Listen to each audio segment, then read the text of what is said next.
দিনের পথে খোদার রাহে জীবনকে বিলিয়ে দাও, যদি জীবনটা বিলাতে চাও, যদি রক্ত ঝরাতে চাও। সম্মানিত ইসলাম প্রিয় তাওহীদি জনতা, সেলবর্ষ ঈদগাহ নুরুল উলুম মাদ্রাসা বীর উত্তর ধর্মপাশা সুনামগঞ্জ এর উদ্যোগে 13তম বার্ষিক ইসলামী মহাসম্মেলন।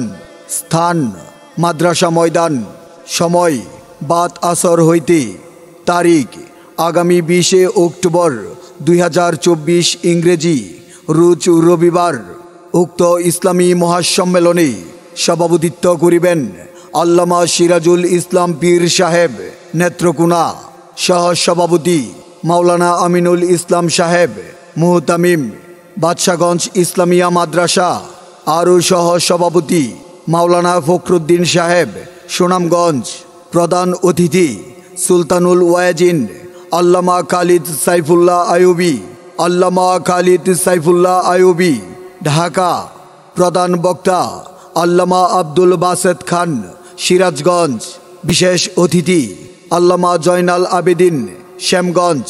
আমন্ত্রিত উলামায়ে কেরাম হাফেজ মুফতি সানাউল্লাহ ঢাকা। আরও আমন্ত্রিত উলামায়ে কেরাম মাওলানা মাসুম আহমদ মোহনগঞ্জ। আরও আমন্ত্রিত উলামায়ে কেরাম হাফেজ মাওলানা আনোয়ার হুসাইন বাদশাগঞ্জ। উক্ত ইসলামী মহাসম্মেলনে আরও স্থানীয় উলামায়ে কেরামগণ নসিহত পেশ করবেন। আপনারা দলে দলে যোগদান করে দুজাহানের কামিয়াবি হাসিল করুন।